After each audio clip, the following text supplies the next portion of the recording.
So one of the big new features of macOS Mojave is the ability to switch into dark mode. Dark mode is pretty cool and a lot of people prefer working in it. Some people prefer switching between light and dark mode depending upon the time of day or the app they're using, or maybe just as a way to kind of change things up a bit to get some more work done. But in order to do that now you have to go to System Preferences and then you have to go to General and then there you can switch to dark mode. And you can switch back to light mode. It's a few too many steps to actually do it as just a quick change. But there is a third-party app, and I don't usually talk about third-party apps that often, but there's this little free third-party app by just a single developer who's created something called NightOwl. And if you install it, it appears here as this little owl up in your toolbar. So you can get it by going to nightowl.cramser.xyz, and I'll include that link in the MacMost post. And you install it, and once you do, it's just this little guy up here. You click on it and you get this control here to switch between light and dark.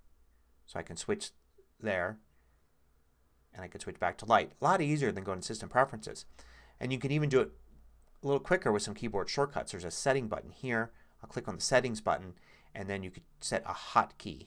So you've got choice between 3 hotkeys. I wish it provided the option to set your own, especially using a letter key or an F key or something. But you do have that. And you also can quickly go and switch by using whatever the control click is on your trackpad or mouse. It doesn't work for me with the control on the keyboard, but if I use 2 fingers on my trackpad I can quickly switch between them. And there's also some other options as well, because you have the option to set for sunrise, sunset, or scheduled, which is nice.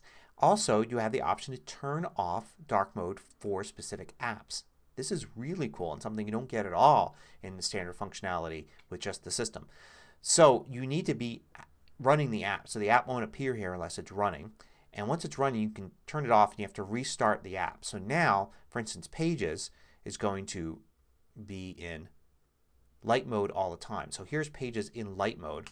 Now watch, if I switch dark mode, I haven't enabled this yet. So Pages is going to go to dark mode and maybe you don't like that, right? It doesn't really bring anything to it. I mean, mostly you're focusing on the page itself, which is not going to be dark, of course, because you want to see accurate colors and everything. So if you want to turn Pages off, you go into here and you can see I've already checked it, but I need to restart Pages. So I'm going to quit Pages and I'm going to restart it here. And now notice that Pages is going to be in light mode. So whenever I'm in dark mode now, Pages will be in light mode, which is really nice. And if there's another app, like maybe Maps for instance, maybe I don't like the dark mode Maps and I don't mind that it's in light mode even if I want to be in dark mode. So I will go and quit Maps and launch Maps again. And now Maps is going to be in light mode even though everything else, like say this numbers spreadsheet here and the main interface, that's all in dark mode. So it's a really handy little extension here. It's donationware. So it's definitely something until Apple actually gives us an easier way to maybe access switch between light and dark mode. It's a good workaround now and I see a lot of people are using it. It's getting pretty popular.